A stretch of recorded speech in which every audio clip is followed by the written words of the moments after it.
1993 সালে প্রথমে দিন ঠিক হয়েছিল 14ই জুলাই। তৎকালীন রাজ্যপাল নুরুল ইসলামের মৃত্যুতে 14ই জুলাই পরিবর্তন হয়ে 21শে জুলাই হয়। এই 21শে জুলাই মমতা ব্যানার্জি নিজাম প্যালেসে আমাদের দিয়ে এক মাস আগে মিটিং করে পরিকল্পনা করেছিলেন যে মহাত্মা গান্ধী যেভাবে শান্তিপূর্ণ সত্যাগ্রহ আন্দোলন করেছিলেন আমরা সেইভাবে আন্দোলন করব।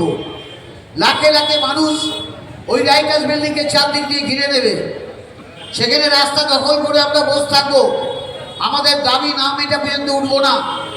আমাদের উপর যতই অত্যাচার হোক আমরা রাইটার্স বিল্ডিংকে ঘিরে রাখবো। বাংলার তৎকালীন মুখ্যমন্ত্রী জ্যোতি বসু প্রতিদিন রাইটার্স বিল্ডিং থেকে 12:30টায় বেরিয়ে ওই রেড রোড ধরে তিনি যেতেন ওনার সল্টলেকের ইন্দিরা ভবনে বিশ্রাম নিতে।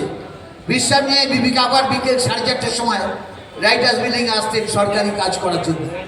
আমাদের সিদ্ধান্ত ছিল সেদিন আমরা ওখান থেকে কাউকে বেরোতে দেবো। এবং মমতা ব্যানার্জি তিনি ডাক দিলেন সারা বাংলার মানুষকে যে আসুন আমরা 21শে জুলাই বাংলার সরকারের যে হেডকোয়ার্টার মস্তক ওই রাইটার্স বিল্ডিংকে আমরা চারদিক দিয়ে ঘিরে নেব। পরিকল্পনা অনুযায়ী 4টে দিক, একটি এই সামনে এখান থেকে 100 গাছ দূরেই যেখানে আমাদের মঞ্চ হয় সেই ধর্মতলার কাছে আমাদের একটি মঞ্চ হবে, একটা জমায়েত হবে। আরেকটি জমায়েত রেড রোড মেয়র রোডের সংযোগস্থল সেখানে হবে। তার মাথার মাঝখানে মনে মাথার খুলি ফাটিয়ে দিয়েছিল। সবাই জানেন মমতা ব্যানার্জি মারা গেছেন, কিন্তু ঈশ্বরের ইচ্ছা ছিল, আল্লাহর ইচ্ছা ছিল, ভগবানের ইচ্ছা ছিল যে এই মানুষটি এই মহিলাটি বাংলার মুখ্যমন্ত্রী হবেন, বাংলাকে নেতৃত্ব দেবেন।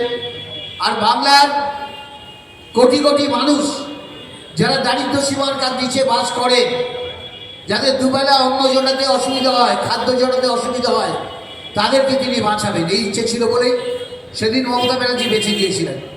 দায়িত্ব ছিলাম আমরা। ভাবতে পারবেন না যে 20 জুলাই রাত্রিরে কলকাতায় কাতারে কাতারে লোক চলে এসছে। তখন আমরা ক্ষমতায় ছিলাম না, সরকারে ছিলাম না।